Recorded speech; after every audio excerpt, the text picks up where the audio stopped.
India mirror पर आपका स्वागत है। 70 साल बाद फिर से सर्वे का काम शुरू हो गया है।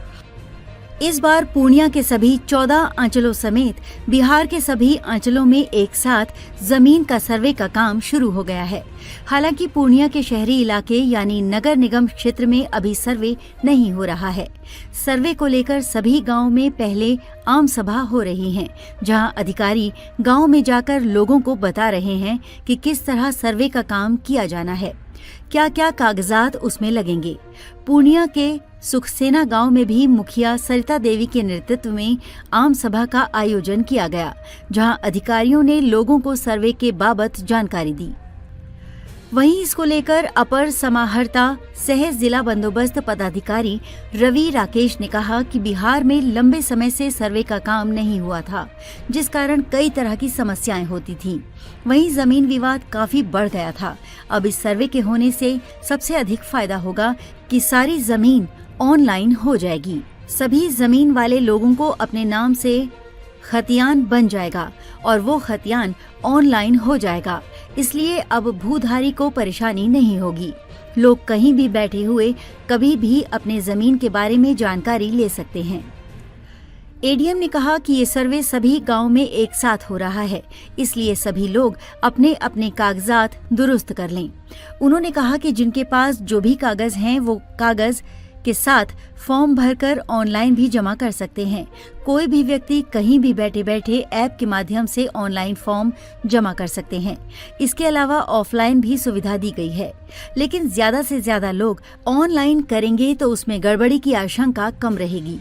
उन्होंने कहा कि 3 चरणों में सर्वे का काम होगा। एडीएम के अनुसार पहले चरण में अधिकारी और सर्वे की टीम सभी गांव में जाकर आम सभा करेगी, लोगों को जागरूक करेगी, लोगों को सर्वे के काम कानून के बारे में बताएगी। इसके बाद आपसे आवेदन लिया जाएगा। फिर आवेदन लेने के बाद उसके सत्यापन के लिए अमीन और सर्वे की टीम आपके खेतों में जाएगी और वहां जाकर मुआयना करेगी। उन्होंने कहा कि पूर्णिया जिला में सर्वे को लेकर कुल 243 अमीन, 28 कानूनगो और 14 सहायक बंदोबस्त पदाधिकारी की नियुक्ति की गई है। अपर समाहर्ता ने कहा कि 16 अगस्त से 4 सितंबर तक आम सभा का आयोजन किया जाएगा, जिसमें अधिकारी और सर्वे अमीन गांव में जाकर लोगों को जानकारी देंगे। इस बीच में अपने सभी कागजात दुरुस्त कर लें। इसके बाद खतियान, लगान, रसीद या जो भी वैध कागजात जो उनके रैयत होने का अधिकार दर्शाता हो, उसके साथ प्रपत्र 2 भरकर सहायक बंदोबस्त पदाधिकारी के पास जमा करें या ऑनलाइन भर दें। ऐसे में हम आपको बताते हैं अपने दादा और पिता की जमीन आपको अपने नाम करवाने के लिए किन दस्तावेजों की जरूरत होगी।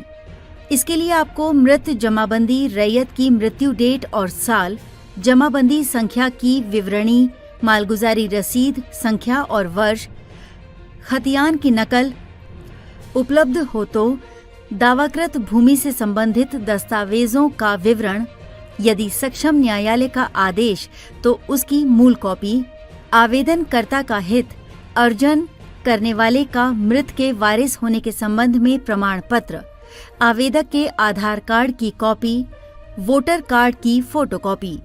अपर समाहर्ता रवि राकेश ने कहा कि सर्वे के लिए 3 चरण निर्धारित हैं, जिसमें वो अपना दावा आपत्ति भी दर्ज कर सकते हैं। जिस जमीन का कागजात नहीं है उसके लिए सर्वे अधिकारी धरातल पर जाएंगे। वहां पूछताछ के आधार पर जो जानकारी होगी उसके आधार पर सहायक बंदोबस्त पदाधिकारी निर्णय लेंगे। उन्होंने लोगों से अपील की कि वो अपने कागजात को दुरुस्त कर लें और सर्वे टीम को सहयोग करें। अपर समाहर्ता ने कहा कि इसका सबसे अधिक फायदा होगा कि जो जमीन विवाद है वो समाप्त हो जाएगा, सब कुछ ऑनलाइन हो जाएगा। लोग कहीं भी बैठे अपने जमीन के बारे में सारी जानकारी ले सकते हैं, लगान रसीद भर सकते हैं। वहीं सांसद पप्पू यादव ने कहा कि सर्वे होने से बिहार में जमीन विवाद और बढ़ेगा। सरकार को इसको रोकने के लिए ठोस पहल करनी चाहिए। उन्होंने कहा कि पूर्व में भी सर्वे हुआ था, लेकिन लोग आज भी केस मुकदमे के झंझट में पड़े हुए हैं। इस बार के सर्वे में सरकार को ऐसी व्यवस्था करनी चाहिए ताकि लोगों को कम से कम परेशानी हो। जो वाजिब रैयत हैं, उन्हीं को अधिकार मिले। ऐसा नहीं कि कर्मचारी सीओ जमीन किसी का और किसी। चैनल को सब्सक्राइब करना ना भूलें। मिलेंगे कुछ और नए रोचक वीडियो के साथ।